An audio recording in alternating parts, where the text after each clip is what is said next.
Des États-Unis pour commenter quand même la réaction de marché alors que la conférence de presse est en train de se dérouler. Janet Yellen répond aux questions des journalistes depuis Washington. On va retrouver Grégory Volokin à New York, le président de Mescard Financial Services. Grégory, vous suivez comme nous ce rendez-vous historique. C'est vrai que la surprise, une des surprises, c'est la réaction de marché qui est finalement très positive. On a même un dollar qui a plutôt tendance à se replier, des taux qui restent très sages, des marchés actions qui sont positifs. On a vraiment l'impression que les marchés là sont d'un calme olympien après une décision somme toute historique. Je dirais, il faut dire donc que la surprise, c'est qu'il n'y a pas de surprise. Et c'est exactement ce qui est en train de se passer.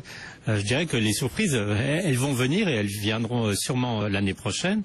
Car la guidance que donne ou qu'essaye de donner la Fed est extrêmement vague.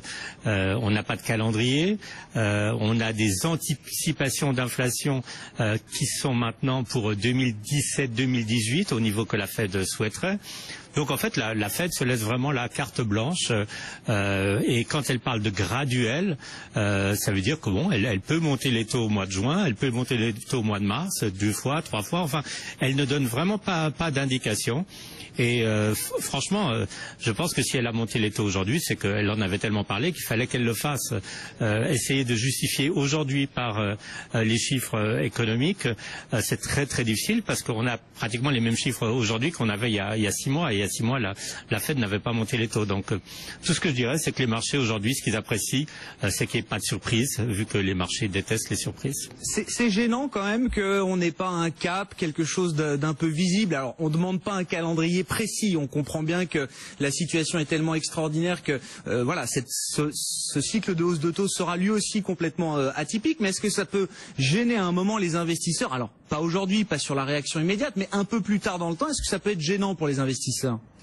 En tout cas, ça va être gênant pour la Fed, parce que pour le moment, je dirais la Réserve fédérale se base sur des théories économiques qui n'ont plus vraiment l'air de marcher. C'est ces théories économiques qui lient le plein emploi à l'inflation. Et on a bien, on peut regarder autant qu'on veut les 5% de chômage, les salaires ne bougent pratiquement pas. On peut toujours essayer d'expliquer le fait que les prix à consommation ne montent pas à cause de la baisse du prix de l'énergie, mais c'est pas vrai. Il y a des tas d'autres secteurs de l'économie où il y a plutôt une pression déflationniste sur les prix qui n'ont aucun rapport avec l'énergie. Il y a évidemment la pression aussi du fait qu'il y a beaucoup de pays émergents qui exportent vers les États-Unis, le fait des avancées technologiques qui font baisser le prix d'énormément de produits et de services. Donc, à mon avis, c'est plus à la Fed de s'adapter à l'économie actuelle qu'au marché. Je pense que les marchés, tout simplement, ils vont être un tout petit peu moins corrélés à la Fed et moins attendre un miracle de la part de la Fed. Maintenant, je pense que c'est les opérateurs marchés qui vont avoir les cartes en main. S'ils ont confiance dans l'économie, il faudra qu'ils investissent et qu'ils n'attendent plus toujours ces liquidités qui sont arrivées maintenant depuis 2006 par camion entier. Merci beaucoup, par hélicoptère même, depuis 2006. Merci beaucoup Grégory, bonne fin de séance à vous du côté de New York. On accueille